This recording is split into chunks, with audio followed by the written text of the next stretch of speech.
The past couple of years notes that we've been consistently advancing this idea of making change to our delivery schedule.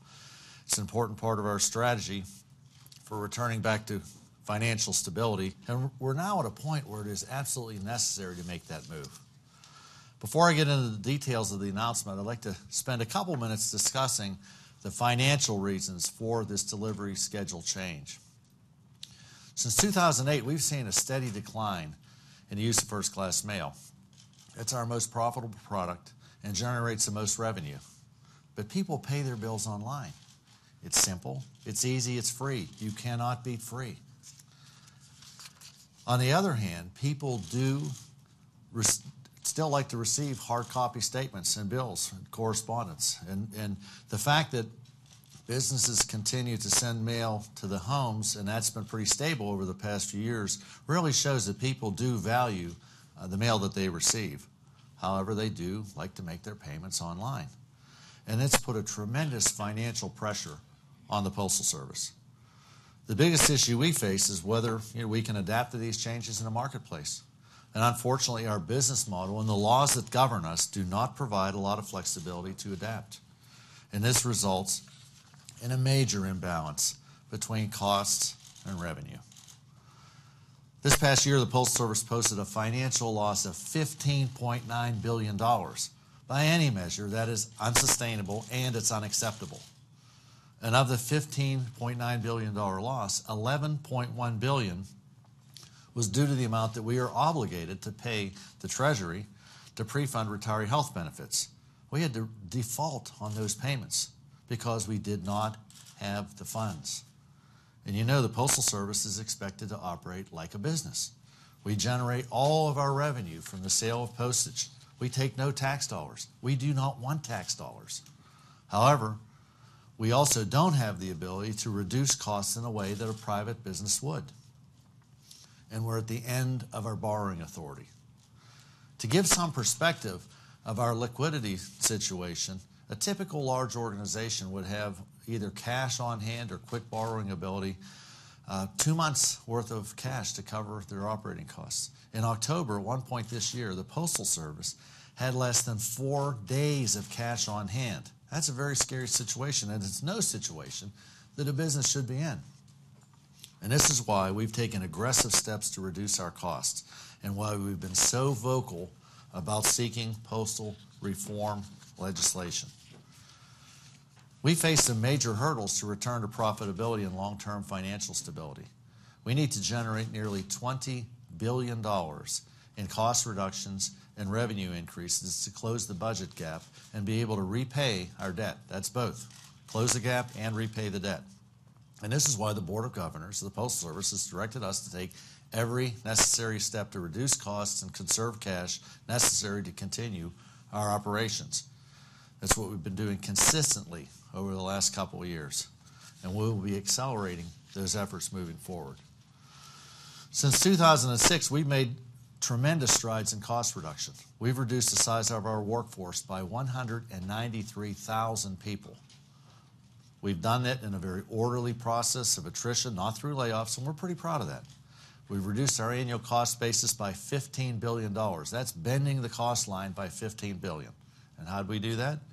We've consolidated over 200 mail processing facilities, eliminated 21,000 delivery routes, substantially reduced administrative costs, and right now we're reducing hours in over 9,000 post offices across the country. I cannot think of another organization, either public or private, that can claim that comparable level of cost reduction. We've accomplished these cost reductions while continuing to achieve very high levels of service performance. And yet, with even these significant cost reductions, we still have a large budget gap to fill. And so today, we're announcing that we are moving forward with a change to our national delivery schedule. The new delivery schedule will result in about a $2 billion annual cost reduction, and it's an important part of our return to profitability and financial stability. Beginning the week of August 5th this year, the Postal Service delivery schedule will consist of 6 days of package delivery and 5 days of mail delivery. This is a new approach for the Postal Service. Over the past few years, we've proposed moving to a 5-day schedule for both mail and packages. But our new approach is based on a great deal of customer input that we've heard over the course of the last 6 or 7 months, and it reflects a strong demand for package delivery on Saturdays, and it still enables the Postal Service to achieve significant cost reductions. What we're announcing today is not very complicated. Package delivery will continue Monday through Saturday.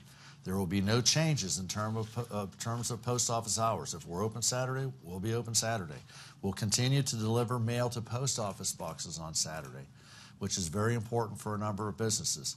Mail delivery will occur Monday through Friday, and we will not deliver nor collect mail on Saturday. Our decision to maintain Saturday package service is driven by a number of factors.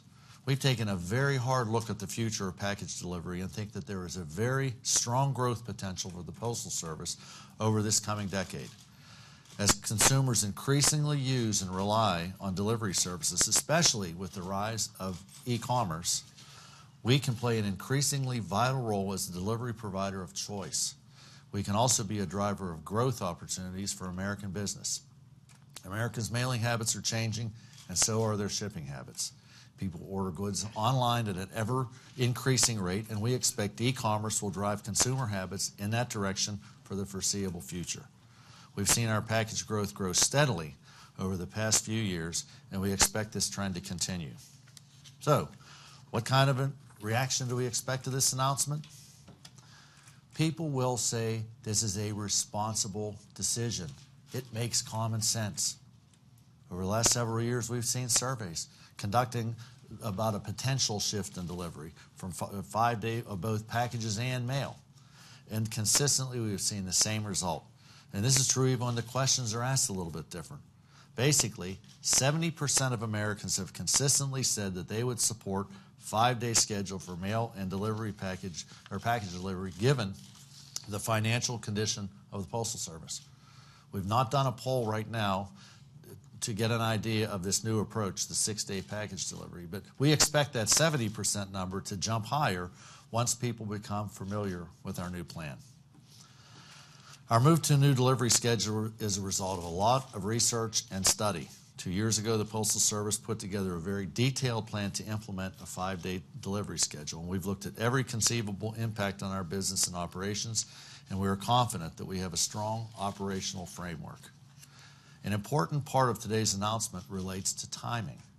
We've made a commitment to our business mailers and residential customers to provide a 6-month advance notice of any new delivery change. We want to ensure that mailers have adequate time to adjust logistics and production schedules. We'll also begin communicating with our employees, our unions, and our management associations about these changes. Many of our employees will be affected as we change to this new delivery schedule, and we want to give our employees plenty of time to consider and plan for these changes. We pride ourselves on being a very responsible employer, and we make every effort to ensure that our employees receive good information. As you might imagine, most of the projected $2 billion in cost savings will occur as a result of a more efficient network and a reduction in size of our workforce. We're projecting that we will be able to reduce about 45 million work hours making these changes. And the key areas of cost reduction, of course, will be Saturday mail delivery, Saturday mail processing, and transportation. The Postal Service has a great track record of managing through major operational changes. And we believe that we can accomplish our workforce goals through attrition, and we'll be working with our unions and management associations. In terms of timing, we'll publish detailed operational plans for our business mailers in March next month, and we'll be conducting a number of webinars and other educational efforts to make sure that we reach all business customers. As we get closer to the delivery schedule change in August, we'll be publishing information in post offices, putting it online, and other points of customer contact to make sure that our residential customers know what changes will be coming up. So let me conclude with a couple of thoughts. This announcement today is just one part of a much larger strategy to return the Postal Service to long-term financial stability.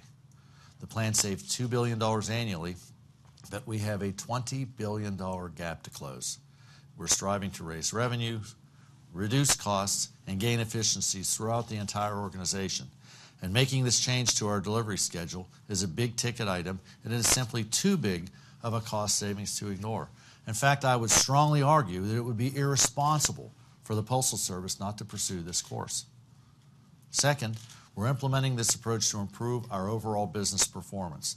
There is a strong and growing demand for our package service, and we need to meet that demand over the coming decade. And that's why we are continuing to maintain 6 days of package delivery. Our move to 5-day mail delivery also reflects a changing market demand, and we are simply not in a financial position where we can continue to maintain 6-day delivery. We are in a situation where we are obligated to make some tough choices and decisions, and we're committed to keep the cost of mail as affordable as possible, and our new delivery schedule helps us to reduce some of the pressure on the overall finances. Finally, let me finish where I started. Our financial condition is urgent. We continue to require basic reform to our business model and continue to encourage Congress to look at our comprehensive plan. We need to operate with greater flexibility so that we can adapt quickly to the changing marketplace. Our announcement today is a step in that direction. Thank you very much.